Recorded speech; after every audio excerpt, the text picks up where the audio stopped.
네, 다음으로는 우리 당에서 국정원 개혁을 위해서 열심히 앞장서 주신 진성준 의원님께서 토론해 주시겠습니다. 예, 안녕하세요. 진성준 의원입니다.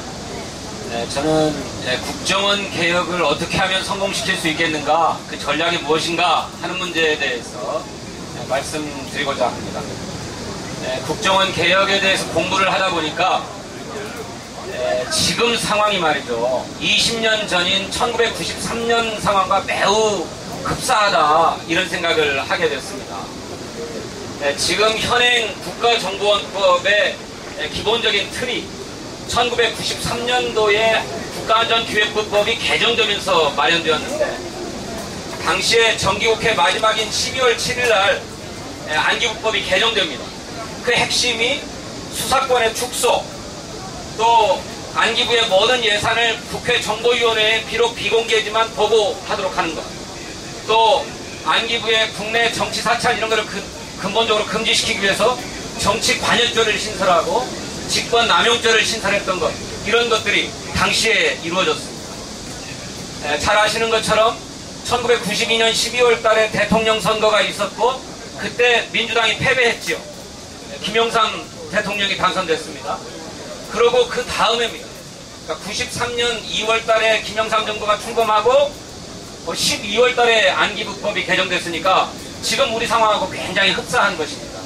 우리도 지난해 12월 달에 대통령 선거에 패배하고 또 소수 야당이죠. 127석이지만 당시에 민주당은 96석이었습니다. 소수 야당으로 안기부법 등을 개정해내는 성과를 이뤄냈는데, 그래서 야당의 존재감을 분명하게 드러냈는데, 그러면 당시 상황이 어쨌길래 소수 야당으로 지금보다 국회 의석이 30석 정도가 더 적은데도 어떻게 하면 성사시킬 수 있었던가 하는 문제에 대해서 함께 살펴보고자 합니다.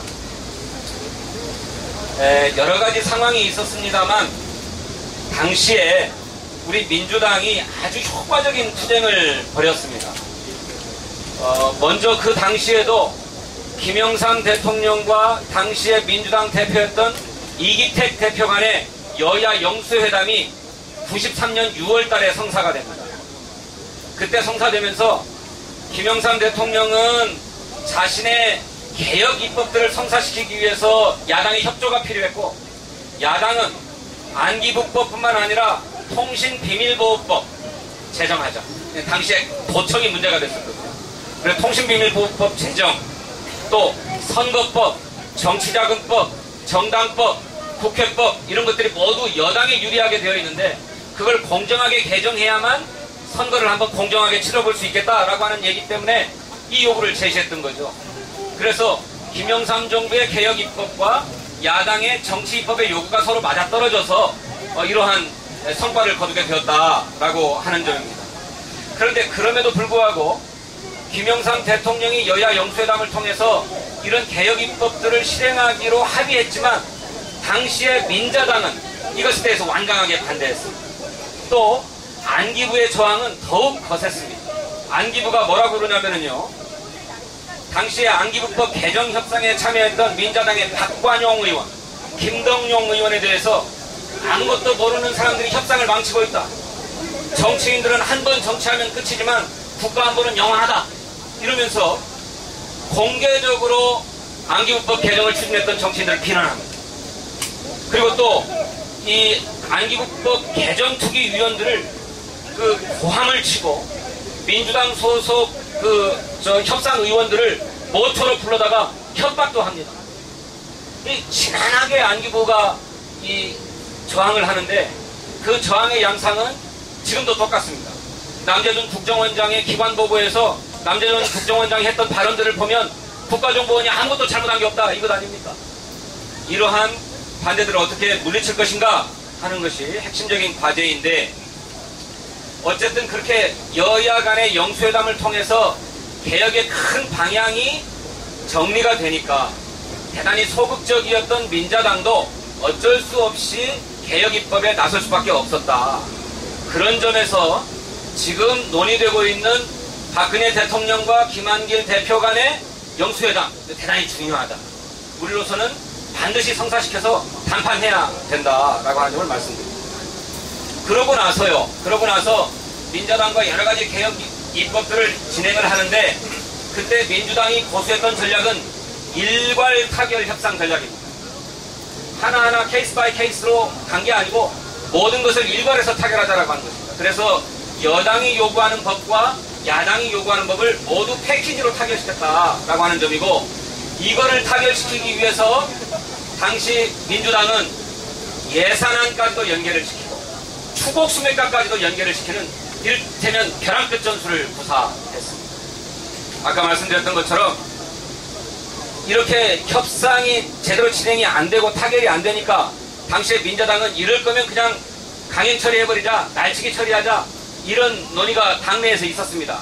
그러자 민주당 국회의원들이 국회 본청을 점거하고 철야농성에 들어가 날치기를 못하게 막았던 것이죠. 그리고 안기부가 당시에 12월 7일 정기국회 마지막 날일 것 같은데 12월 7일 날 모든 법안과 예산안들을 처리해야 될 이 시점에 안기부가 마지막까지 민자당 지도부를 붙들고 이 법이 통과되면 안기부는 끝장난다, 이제 더 이상 안보는 없다, 이렇게 민자당을 설득하려고 합니다. 하지만 민주당이 이에 굴복하지 않고 끝까지 안기부법 개정, 통비법 제정, 예산안 이거를 묶어가지고 벼랑끝 전술을 펼친 끝에 마침내 안기부법을 개정하게 되었다. 그 외에도 여러 가지 정치개혁 입법들을 성공시킬 수 있었다라고 하는 점입니다. 그런 점에서 지금 당장 국가정보법을 개정할 수 없을 것이다.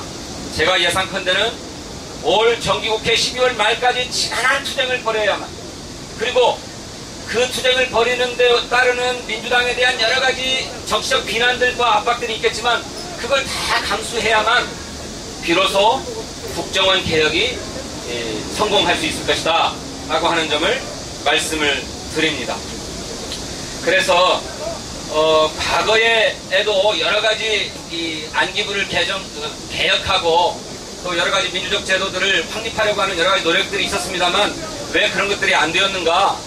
그러면 지난 민주정부 10년 동안에 앞에서도 지적되었습니다만 대통령의 선한 의지, 대통령이 정말 좋은 의지를 가지고 있으면 안기부나 국가정보원을 악용하지 않을 것 아니냐? 그러면 더 이상 정치 개입이니 인권 유린이니 이런 소리 안 들어도 될 것 아니냐? 이렇게 생각해서 법적 제도적 개혁을 소홀히 했던 측면이 있는데 이제 그런 시대가 아니더라. 이명박 정권 5년 동안에 전부 다 회피해버렸다. 따라서 차제에 반드시 법적 제도적 개혁 방안을 마련하고 그거를 못 박아놔야만 더 이상 후퇴하는 일이 없다라고 하는 점이고요.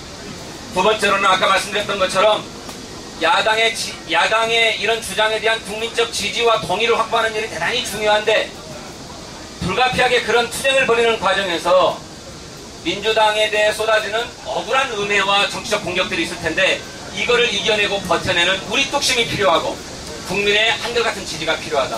그걸 어떻게 확보할 것이냐라고 하는 것이 우리에게 중요하다고 생각합니다. 세 번째로는 대통령의 결단입니다. 당시에 김영삼 대통령의 결단이 그나마 있었기 때문에 안기부법이 개정될 수 있었던 것인데 지금 박근혜 대통령에게는 그런 결단을 기대하기가 어렵습니다.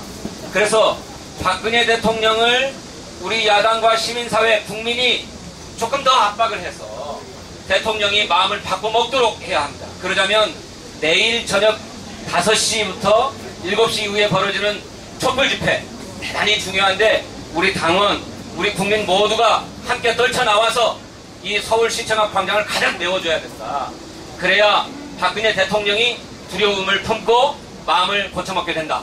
이명박 대통령도 그러지 않았습니까? 촛불 집회가 날이 갈수록 커지니까 청와대 뒷동산에 올라가서 아침 이슬 부르면서 눈물을 지었다는 것 아닙니까? 저는 내일 촛불 집회를 통해서 그런 계기를 마련해야 된다. 이런 말씀 드립니다. 감사합니다.